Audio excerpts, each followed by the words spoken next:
Okay, so I think we've heard teamwork, we've heard psychologists speaking, we've heard sports scientists, biomechanics speaking. Now let's come to nutrition. खाना क्या खाए? सारे athletes का यही question होता है, दाल चावल रोटी तो है, big deal, right? But today's topic is about nutrition in weight category sports. But I think when I had a discussion with all the panelists, we've come to this consensus that we're going to talk about nutrition for all the sports. Because it's just not about weight category sports, but when we talk about all the other sports, your weight plays a very major role in your performance, be it your biomechanics, be it your injury, be it your endurance, power, strength, and so on, right? And whenever an athlete comes to us as a nutritionist, I think most of us will agree to this, and all the people who are there in the audience as well. एक महीने पहले event के या एक हफ्ते पहले athlete will come and they will like ma'am 2 kilo वजन ज्यादा है, क्या करूं, राइट? या फिर a day prior to event they will be like ma'am वजन कम करना है, what should I do, right? So today we're going to discuss more with regards to what is important nutrition wise and what are those small tips that are actually important which all of us can follow and educate our athletes, because like how all the experts have said, it's a teamwork. We need to be as a team, we need to work as a team and make sure that nutrition is also taken into consideration when we are working on a performance of an athlete. So one very common question to all the speakers: what is the nutritional approach when we talk about different sports? And I want you guys to also give us example related to your athlete or anyone that you've handled, how the nutritional approach is different for different sports, and how do you channelize your expertise when you're educating each of these athletes, be it at a grassroots level or an elite level. How do you channelize the knowledge that you have to make sure your athlete is following each of the strategy that has been recommended? So, starting with Miss Anuja. Yeah, very good morning to all. As you rightly said, weight concern is definitely with all the sports, especially post COVID, because we deal more with the grassroots level athletes. And post COVID, it was a very big challenge. I'm sure everybody will agree with me. And hats off to the coaches and sometimes even parents also, like to make them under. We just had a discussion regarding parent, and being parent of an athlete, even I was selling in the same boat, like how to keep these athletes engaged. And the more major challenge was how to help them to come back. So the same kind of challenge still now I feel, that we are dealing with post COVID effects. After COVID we see that the sedentary lifestyle and the lifestyle and the eating habits which have changed extraordinarily. Like, everybody is at home and then Swiggy, Zomato is so easy and the food habits have gone haywire. So yes, when it comes to sports specific nutrition, it is very important that the awareness has to be there even in the athlete at a very early age, because discipline is very very very important, and the requirements are much more higher. So after COVID, when once the routine had started, and now even when we consider a athlete, especially in cities like Mumbai, and wherein the athlete has to go to school and attend 7 a.m. and still 7 to 3 is the school, and then the tuitions and the other things, the requirement is much more higher. So we have two types of athletes, maybe one even at grassroots level. Some people, like they are here in Mumbai just for coaching and they don't go schooling, so they can do their rest, they can do their recovery, and they can manage 2 sessions per day. But what about the kids who are waking up 5 o'clock, 4 a.m. One of the coaches, he starts in Kandivli, 4 a.m. the coaching starts. The parents are there with the bag, and then from there the kid is going to the school, and after the school the tuition. Even I myself have done, in the station I used to meet my daughters exchanging the bags, and then she used to go off for a coaching. So when we consider all that, as a nutritionist, we really need to understand. See, sports specific requirement we will get, itna carbohydrate dena hai, itna protein dena hai, itna ye dena hai, but how much it is practical. So sometimes even additional food from outside. I remember I had given example for a boy.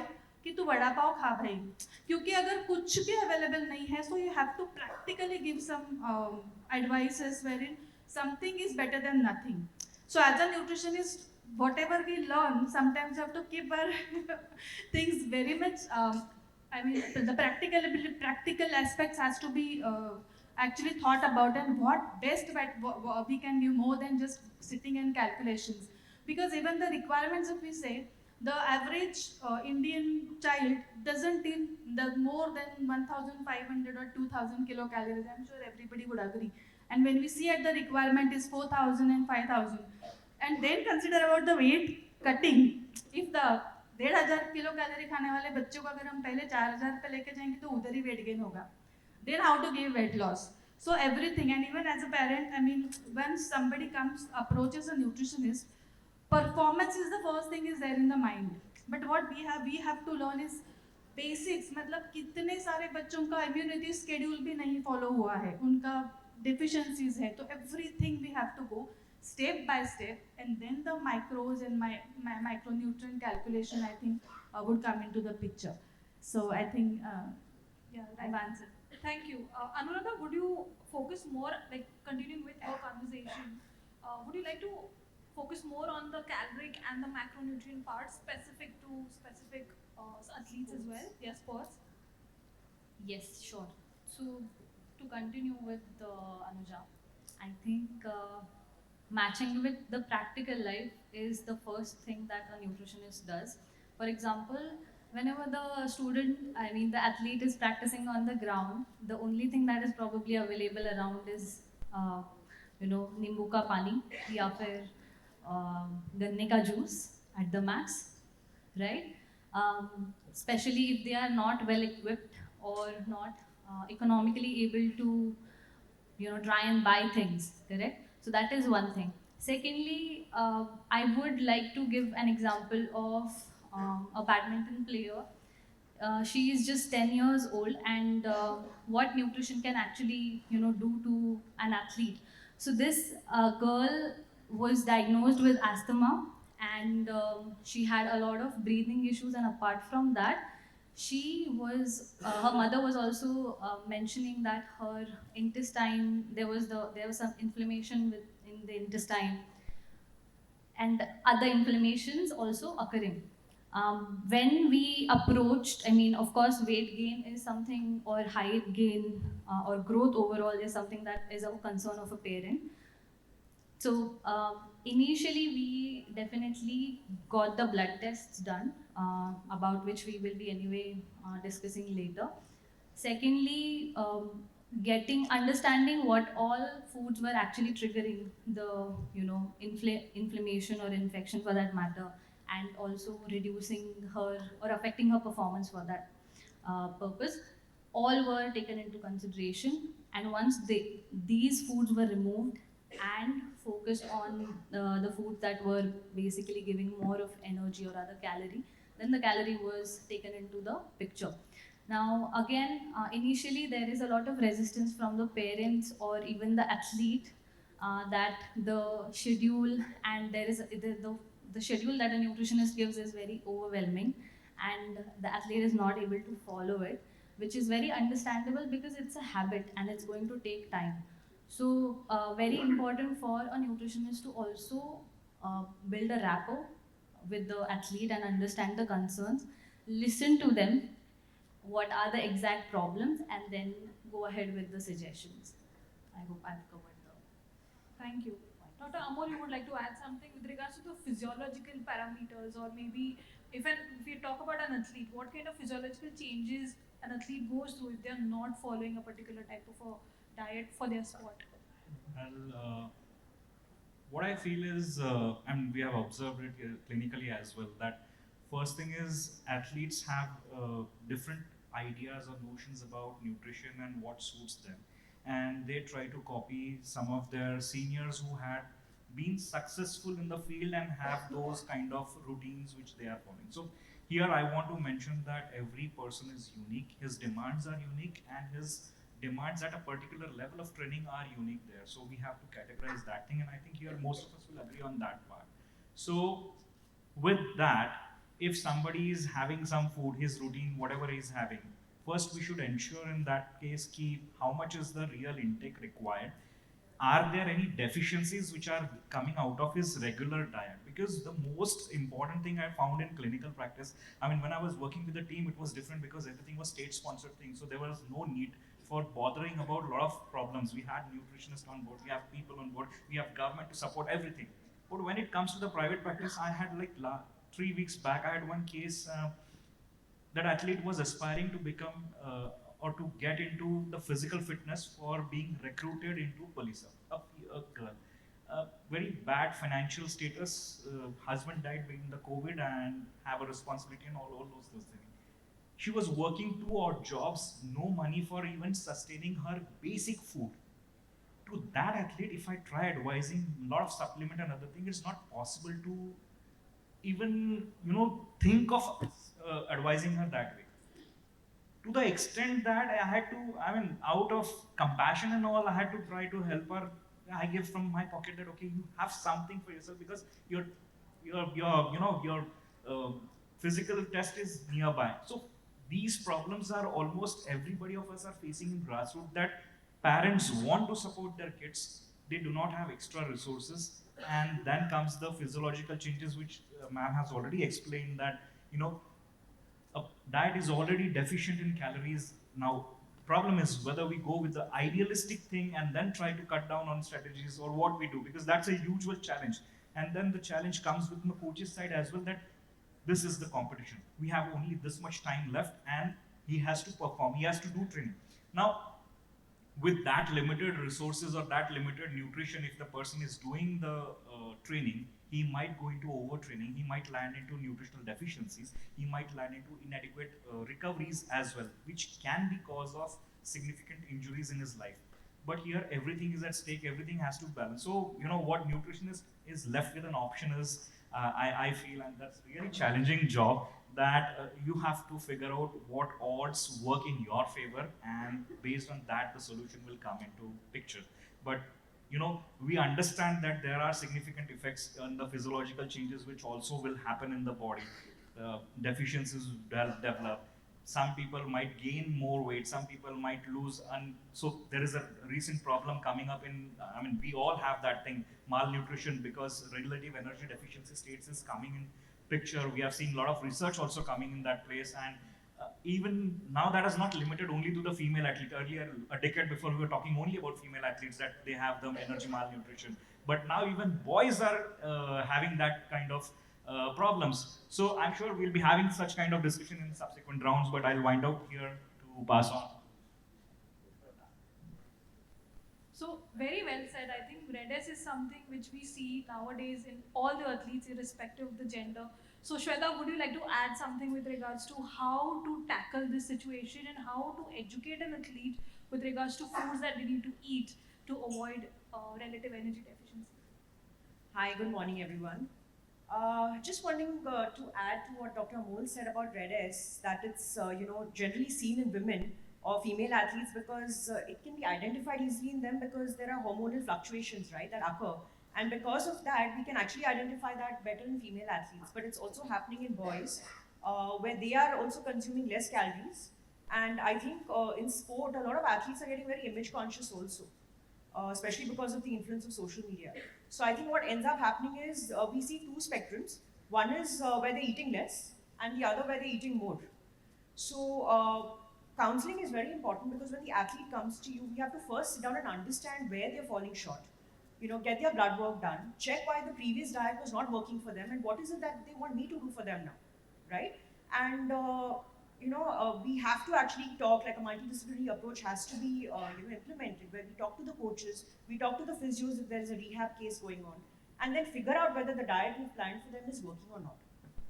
Now that could be in either case. It could be a muscle gain case or a weight gain case. It could be also a weight loss case. In weight sensitive sports, we see, I think the most ridiculous request that I had literally 10 days ago was a parent coming to me and telling me that the 16-year-old son wanted to lose 10 kilos in 40 days for a competition. I'm like, are you serious? So, these kind of requests are coming up, and to handle that part where we're looking at weight loss in athletes, what I have started adopting from a long time actually is low carb and ketogenic diets in sport, and I've had some excellent outcomes. And talking about the practicality of following these diets, I think it's totally my job because I discuss with the athlete whether they're ready to do these protocols and the feasibility. So when they travel, resources, budget, all of that is discussed, and then we start the diet. And in case we need to switch to a low carb approach in between, we also explore that option. So that's in terms of the weight loss part. And again, Indian athletes, we're seeing even 12 to 14-year-old athletes coming with pot bellies. That's probably because the traditional carbohydrate-based diets that we've been following are the textbooks that we've studied in college, as you know, Shreya, they've been written for the Western population. And Indians are different genetically. So, dumping carbs a lot from a very young age, we're seeing that even lean athletes, who were thin or underweight in their younger days, when they grow and go past 25 years of age, they start gaining weight. And they come and tell me, but we were always lean. So they thought they could eat more. But the nutrient ratio on the plate was itself imbalanced. So that's in terms of the weight loss part. But with the weight gain part also, I think we need to structure and figure out whether what we are giving them in terms of calories is not something that I look at. As a nutritionist, I would first assess and then understand how much carb, protein and fat this athlete needs as per his workload or her workload. And then whatever the output of that is the caloric requirement for the day. And then of course through a series of follow-ups, we check whether that's working for them or not. Very, very well said. I mean, and I think when we work with any athlete, there are so many aspects that we need to look into, because it's just not only the training, it's just not only the performance or the growth, but it's also with regards to how their body is functioning, how is the composition, how is the blood chemistry. This all becomes a base of our practice, right? So going now, we've seen the side of both, like weight gain also we are seeing in some of the athletes, and weight loss as well, because of different types of diets that they follow, or probably they listen to their seniors, or whatever the reasons are. What are the common deficiencies that one could observe in these kind of athletes, irrespective of whether they're losing weight or whether they are, their weight is on the higher side? So what have you experienced, or what are the common deficiencies that generally you come across? So obviously when we start off with an athlete, we check their blood work, and most frequently you'll see anemia. But in anemia, it's important to understand whether it's sports anemia or it's iron deficiency anemia. So there are multiple markers in your CBC which tell you and direct you in that direction, and you know whether you want to give this athlete more iron or it's just a physiological response to training. So that's number one, iron. Vitamin D, 100%, every athlete is going to come down with a deficiency unless and until they've had a great sports med team where the physicians and the coaches have given them some education. But I think 9 out of 10 athletes come with a vitamin D deficiency. So these are the two major ones that I see in practice. But overall, I feel even if the blood work of an athlete doesn't show deficiency, we do understand that sport is high demand, and we have to supplement to make up for this, because the blood might not show, but the stores might be depleting, and at some point it will affect performance. So as a nutritionist, I think we need to cover up for all of those after checking whether how much the diet is bringing, and then we add the supplements. But it's very unfortunate in India, especially athletes don't have any idea about supplementation. Athletes don't even take a general multivitamin, and they are averse. Sab kuch plate se chahiye. I'm like, but how can I give it to you from the plate when the food is deficient at source and you have high demand? Young athletes also have to support. We have to support growth and cognitive function apart from demands of sport. So I think we have to educate athletes about supplementation also to cover up for these nutritional deficiencies. No? Yeah, so this is very much possible when we have a multidisciplinary availability of all these specialists. But when we work in a place wherein even blood test is not possible, they cannot afford. Say vitamin D test, it is so expensive. So sometimes then what we have to as a nutritionist, because we don't have a doctor on panel, we don't have a psychologist, we don't, sometimes coaches are also, they have to do so many things all together. And coach probably was playing 20, 30 years before. The genetic is changed now. Now in these kids, even the absorption is lesser. Like the coaches must be getting all the nutrients, they must be getting the nutrition from the food. Nowadays we see in Mumbai, if I have to advise to eat green leafy vegetable, I remember palak kahan pe banta hai railway patri ke baaju mein. How can I tell them, So I myself am not sure that whatever, like she said, like getting nutrition from the plate. But as a nutritionist, I could see a lot of aspiring nutritionists sitting over here. We need to actually identify the signs and symptoms. That is the best thing. Anemia also. See, every time we can't go them, no, go and get the blood tested. Sometimes certain things. See, vitamin D, even in medical reports, what do you say, the ranges we get, it is for the general population.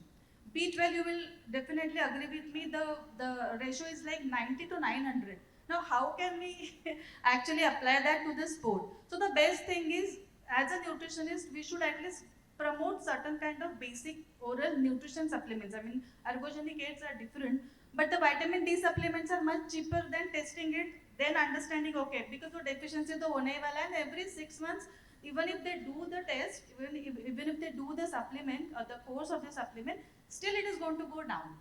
Because even the latest research says that even the penetration of sun rays and all those, that mechanism has been disturbed because of the ozone layer. So we know that science behind it. So sometimes as a nutritionist, at least encourage them to first of all eat. I have seen many athletes removing the egg yolks. When we ask them, they will not agree.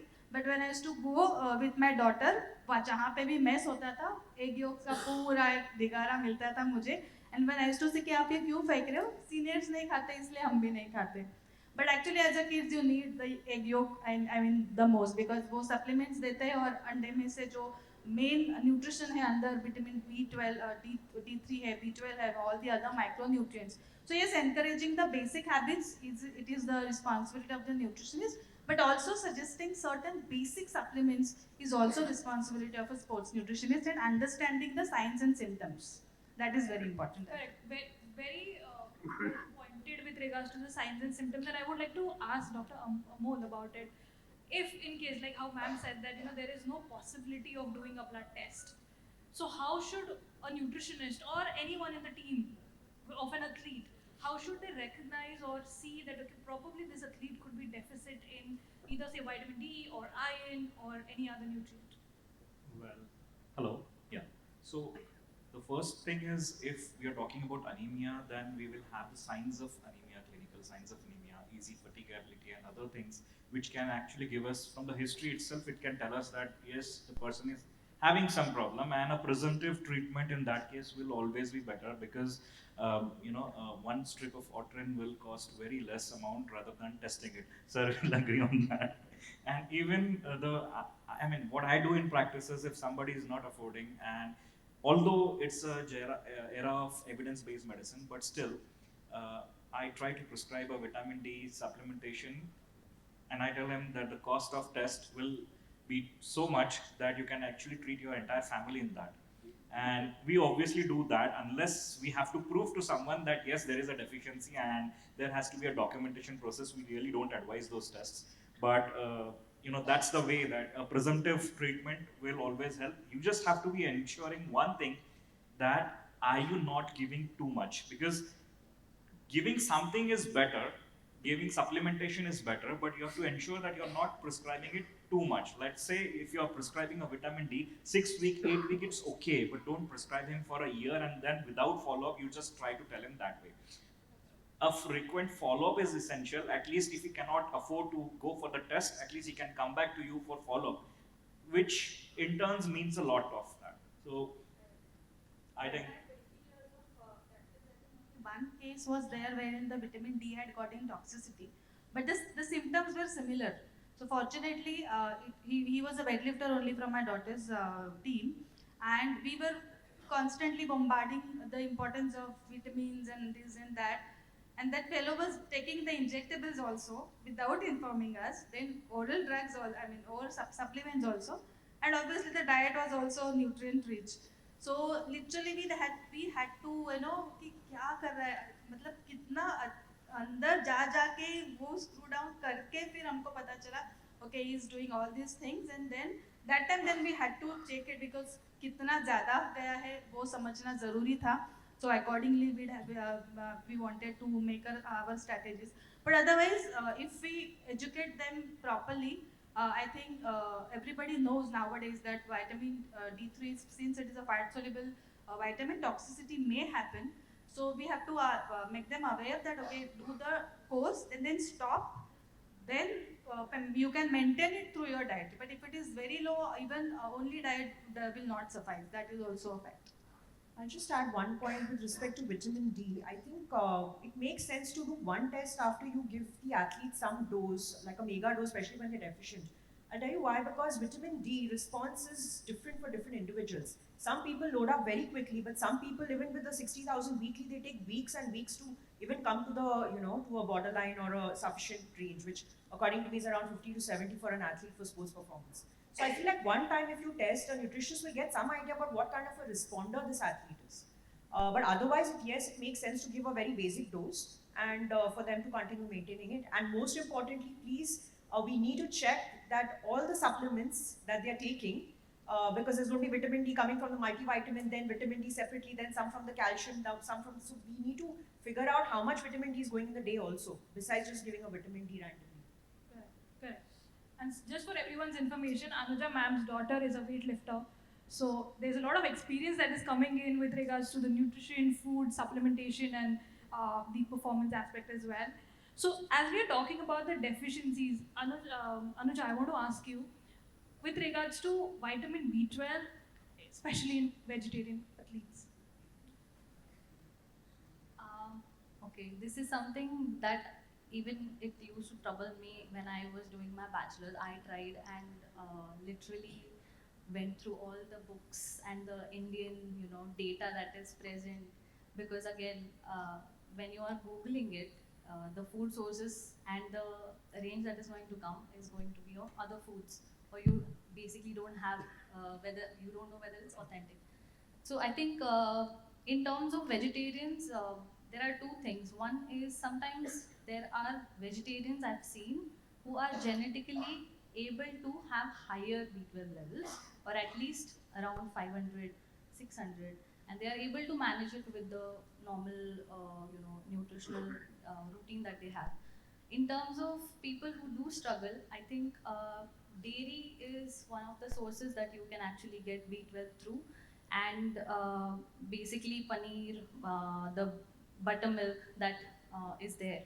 Apart from that, B12 levels are in minuscule amount when it comes to vegetables and other food sources.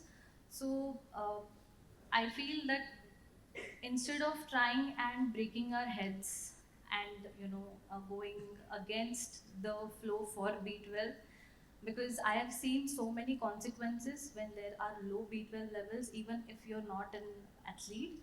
I think right from the numbness to the fog, when it comes to your thinking, or it can also affect your vision, nervous system. There is so much to risk. So instead, I would definitely, suggest going ahead with the supplements. And of course, in little bit amount, if you're an vegetarian, you will get B12 from eggs also. But of course, that's not the real source. And yeah, I also wanted to add something for the previous question that you had asked for, especially the weight category. Um, the the deficiency with respect to electrolytes is something that is, seen and observed with many of the elite athletes, because they use, or rather, they are on very restrictive diets. That is one. And secondly, when I had worked with cricketers, uh, especially fast bowlers, I have seen a lot of hamstring injuries happening because of the training sessions that they undergo. So, in those cases, apart from B12, vitamin D, increasing protein intake, focusing on the caloric intake, calcium was another nutrient that was observed to be on the lower side. I mean, of course, even if you do a blood test, you won't be able to understand that there is a deficiency. Uh, for that, probably BSc students need to read the biochemistry, but you'll be able to understand and relate it more. And lastly, I guess along with the supplementation, it is very necessary to maintain a very healthy microbiome, or rather a healthy gut, for you to absorb all these nutrients. Otherwise, these supplements are of no use. Correct. So I think food, we've spoken a lot about food, and whenever athlete comes to us, I think most of us will agree to this is, ma'am, supplements kya lene hai, right? And they'll be like, ma'am, my senior athlete is taking so and so supplement, so is it safe for me? Yeah, ye supplement, I've read up about it on the internet, or I've seen results with this particular supplement. So what are your take on the supplements with regards to an athlete, especially when we talk about weight category sports, or when we want to focus on the weight aspect? Like if someone wants to lose weight or probably maintain their body composition, what kind of supplements are beneficial? And then I think all the experts can talk more about the dosage and the timing as well. Yeah. So especially when we speak about weight category sports, let me just, maybe some upcoming or aspiring people over here. So weight category sports means for females and males there are different weight groups. So the competitors will be of the same weight. So the concept here goes like that. If like I'm competing in whatever 45 kg body weight category, and my opponent is also going to be on the same weight, I might as well be at 50 kg, so that gives me more strength, and then as and when the competition comes nearer, I shed off a few of the kgs. This is the general concept, but does that the practical aspect of it actually creates lots of problem. So as a nutritionist, we have to convince them that maximum 1 or 2 kgs maximum, because even last minute shading of that 2 kgs 1 day prior to the competition, that itself is a pressure on their mind, and and that time, see, every time nutritionists are not traveling with the team, so then they will find their own ways to shed that weight. One big, common thing is खाना ही नहीं है, या तो पानी ही नहीं पीना है, या तो भागना है बहुत सारा, so that they sweat a lot and then they lose their weight. So before competition there is a weighing time जहाँ पे उनको competition के पहले weight check करना पड़ता है. So what they think, एक बार मेरा weight check हो जाएगा, फिर मैं जी भर के खा लूँगा, मेरा strength बढ़ जाएगा. So these are I'm telling you this because these are the pointers where the nutritionists actually understand each athlete's body. Now there could be different ways that they because they travel, because they might gain weight during their travel also. Sometimes they don't visit washrooms, so they don't want to use outside loo, so they don't drink water. So as a nutritionist, these minute details we should be knowing, because ultimately if 1 kg 2 kg जो margin के ऊपर रहता है, अगर वो बढ़ गया, so they will be disqualified. So that is also the risk. But as a nutritionist, obviously maintaining the weight, the accurate weight will be the my, you can say, approach, so that you are not there in that last minute tension. And weight 2 kilo ज़्यादा है मतलब strength ज़्यादा नहीं है, ये तो अभी आज all experts would say. So we have to understand, we have to make the coach also to understand that even if it remains in the same weight, we can increase the muscle strength, and the performance can be better. So first of all, convincing, because all the weight category, whoever is dealing with the athlete, this is the problem wherein they want us to lose them just 2 days prior the competition, कि 2 दिन में ये 2 kilo कम कैसे करना है वो आप मुझे बता दो. So especially when we are dealing with female athletes, even we have to understand their PMSs, like premenstrual symptoms, because that is also one thing wherein they can gain weight, and then they have no clues, why my weight is suddenly up 2 kgs up. So we have to make them understand. So in certain cases, if that is the reason to gain weight, then you might as well go ahead with certain food products which will help you to lose that extra bloating and extra water retention. So avoid sodium intake. दूसरा एक misconception I have seen when I was traveling, that those who are into that, they have the word एक control पे है, नहीं खाना है, हल्का फुल्का खाना है. So हल्का फुल्का मतलब क्या खाएंगे? बिस्किट्स खाएंगे या तो कुरकुरे खाएंगे, because they feel that is हल्का खाना, but it lots of sodium. So ultimately they may they end up having more bloating, and that might give them a weight gain. So first of all, as a nutritionist, ये concept ही उनको हमको clear करना है कि weight gain क्यों होता है during travel हो सकता है, तो how you can not eating and not drinking is definitely not the solution. Maybe we can restrict some carbohydrates, giving them good protein food so that they don't end up having that bloating because of carbs, because the competitions will be somewhere extreme areas wherein maybe in rural areas or somewhere, so wherein we are not used to the food culture, they will be not very much familiar with whatever the food is available, so might as well they'll skip eating. So we have to make them understand you have to eat and what to eat. So then maybe we can tell them that avoid eating that maida wala roti, go for rice in that matter. Then sometimes that may fulfill the requirement. Have more of dals, because dal rice to India mein to at least sab jagah milega. Whenever, even if they go out in other countries, so there also they can choose certain foods which are quite similar to their staple food, so that we have to make them understand what they can choose, because even carrying everything is not possible all the time. I think time is pressing. How much more time do we have? Was that the ring? 5 minutes. Okay.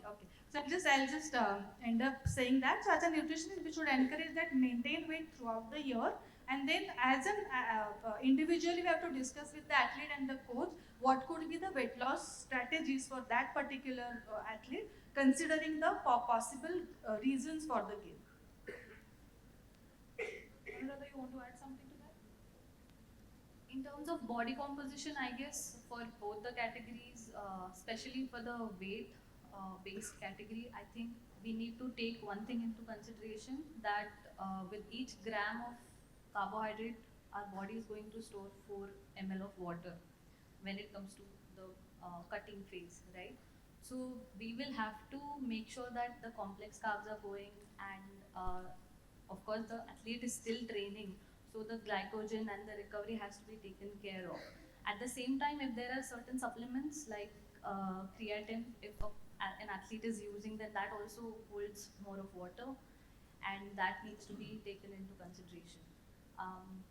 Yeah, I think rest of it is pretty much summed up by Anuja. I want Dr. Amol and Shweta to mention about some supplements About the supplements, for which one? for the weight category sports. So, broadly, if we want to understand the supplement category, we have the basic classification, that is the one which have ergogenic potential, the one which corrects the deficiencies, and then there are some other supplements which do not have any evidence for that particular sport category. So that is a standard classification given by Australian Institute of Sports, and I think we follow that as a guideline. So the ones that are for correcting the deficiencies, we already discussed vitamin D3, iron and all those things that are there. When it comes to supplements having some proven benefit in certain sports, yes, caffeine and other products are there, but then you have to see which sport category, because then there is a big risk of doping, because more than 800 micrograms of caffeine, I don't know sir recent kya hai aap bata sakte hain. So 800 micrograms above that, if you shoot in, then there is a problem with the doping thing in competition purpose. So what happens is, then there are the conventional things that you consider: protein, creatine, BCAA, and also with each sport it differs what supplement you have to take, and it would be very difficult for me to sum up in this less time. But the important point that we all have to touch here, and I'll just excuse myself from this question to bring it to complete this topic, is hydration part, which we were about to touch it, but because of time constraint we haven't. So just touching on that part, that hydration plays a great role. Nutrition and hydration go together. There is a match day nutrition and there is a training nutrition. These two concepts are different. Training nutrition is something where you train, as you're training physically, you're also training your body to accept that nutrients and prepare yourself for the match day. And on match day, you don't have to do something different. So I have seen some parents who are pampering their kids with some extra things on the match day, which actually can hamper their performances. So that thing has not to be done. A nutritionist will agree with me on that part, that some extra nutrition is not to be given. It is just the timing, the quantity, and the event, and the time before the event that has to be taken. So that part has to be considered on the match day nutrition. As regards to weight category sports and hydration is concerned, once you have given the weight in the morning and then you are coming back for the event, usually there is a time window of minimum 3 hours. That's as per different sports, there is a different timing, but minimum 3 hours is given for the recovery. In that thing, what you should do is the amount of weight which is shedded in last 24 hours, if that you know, then 125% of that has to be given as a hydration. This is again a guideline I'm talking from the Australian Institute of Sports. So their guidelines are very clear and you have to follow that thing. I'm just summarizing up in that part. So 125% of the water intake, which will be there in subsequent time. As regards to shedding weight is concerned, if you really have to maintain your weight, start 5 weeks before the competition, which is an ideal time where you know that when your competition would be there and what time you're suspected to give your peak performances, so that you will not have any problem. And shedding of weight of half kg per week is decent enough to give you in that time frame which is required. Not more than 2% of your body weight should be shed in less 24 hours before the competition. If it is more than 2%, I am sure you will have a performance problem. And we have experienced it with the Olympic athletes in the competitions where we were expecting medals and we didn't get it because our athletes were busy running, using FBTs, shedding weights, where other athletes were busy training and preparing for focusing for the competition. So that is the biggest lesson I learned on that day. This is the hard way to learn the thing but we tried our best to explain them, but when you have elite athletes, they listen to you very less. They listen to more to their peers and the ones who are successful, and not all strategies work. So I've already been there. So I think Shweta can add more. I'm just going to keep it short because we're running short on time. So I don't like to stress my athletes with this weight loss thing towards the end of the competition. My agenda with them is very clear. Keep your body composition in check throughout the year, and we are going to achieve that so that this whole stress of losing that last bit of weight at the end is taken care of and you don't have to worry. Because what happens, for losing weight, you start drinking less water. Then the competition starts way after it was planned. By the time you're cramping, so you can't even perform. So all this is a waste of time, and I think the 3 supplements that I really would choose, which also have cognitive benefits apart from performance benefits and weight loss in athletes in this category, is creatine, caffeine, and carnitine. So these 3 I have used very routinely and I found good results with them. Okay. Yes. Thank you so much, all the experts. And I just want to sum it up in just one line, that when we talk about nutrition, it's just not only about dal, chawal, roti, sabzi. It's about your gut microbiome. It's also about your psychological factors, about how your body is absorbing these nutrients, what supplements to have, what not to have. So it goes beyond that. And I think when you're working with a nutritionist or when you're working with an athlete, these are some of the parameters that one needs to definitely take into consideration, because it's just not one thing when it comes to nutrition. It's a multidisciplinary approach when we talk about the food as well. So thank you so much. Thank you, Sports Planet, Rishi, for this opportunity.